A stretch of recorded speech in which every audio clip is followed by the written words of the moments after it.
Our guest is former Pennsylvania Governor Tom Ridge, who has just written a new book called The Test of Our Times, about being the nation's first Secretary of Homeland Security. Governor, thanks again for staying with us. Thanks for asking me to stay. All right. I'd like to ask you, because today is an anniversary of sorts, I would like to ask you to watch about 60 seconds of footage that is from 4 years ago, from September 1st, 2005, obviously the aftermath of Hurricane Katrina. Okay? Yeah. All right.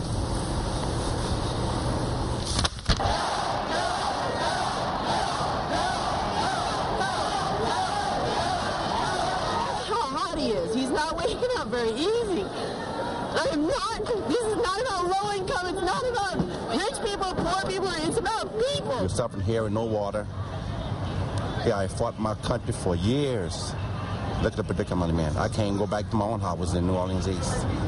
I don't know where to go. Worse than animals. I mean, in Baghdad, they airdrop water, food to people. Why can't they do that to their own people in New Orleans? People have been in here since Monday. Today is Thursday. They've been telling us buses coming. Don't go to the super, don't come to the convention center. We at the convention center. Nobody not here. This not right. It's just not right. Now, Governor, in your book, you describe the government response, no holds barred here. You describe it as pathetic, incompetent. That footage was 4 years ago today. You left the Homeland Security Department 7 months to the day, actually, before that happened. I have to ask you, did everything just go to hell at DHS in the 7 months after you left that agency?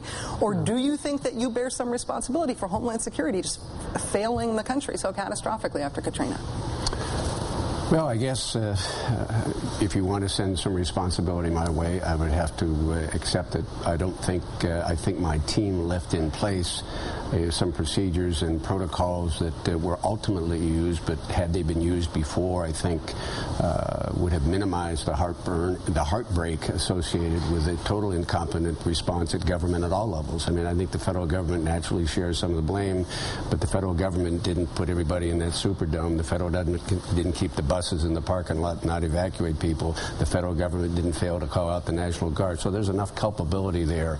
But I think that, as I say in the book, there were certain things that we developed that we left on the shelf, and had some of those things been used, I think, in preparation for the disaster, because that's what FEMA does to a certain extent, and the department was prepared to do, rather than after the disaster, the tragedy and the heartbreak would not have been eliminated, but it would have been reduced. One of the things that you really focus on in the book is a proposal, not just in terms of national preparedness planning, but also specifically that there ought to be regional response centers, that you wanted there to be one in New Orleans. Correct.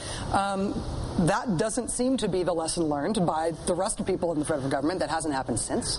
Why do you think that hasn't happened since? You make a case that would have made a huge difference that day. I think it would have made a huge difference. I think the notion that as a former governor, you shouldn't be surprised that I think you can't secure the country inside the Beltway. You can't maximize your ability to prepare for a terrorist attack, respond to a natural disaster, respond to a horrible accident or criminal event from inside the Beltway. So our theory was, in time, let's have 8 regional centers. Let's consolidate our capabilities to do all of these things over a period of time. And one of those areas would have been New Orleans. And one of the reasons you would have a primary federal official there associated with the federal government and DHS, because that individual would have the relationships with the mayors and the governors and oversee the preparedness. And, you know, I am hopeful that the book may generate some interest, whether it's our version of regions or other versions of regions. You've got to drive some of the oversight, some of the planning, and some of the coordination out of Washington and put it at the regional level. Why did DHS not get blamed, broadly speaking, for what happened in the failures after Katrina? FEMA got blamed, and Michael Brown became a household word. Yeah.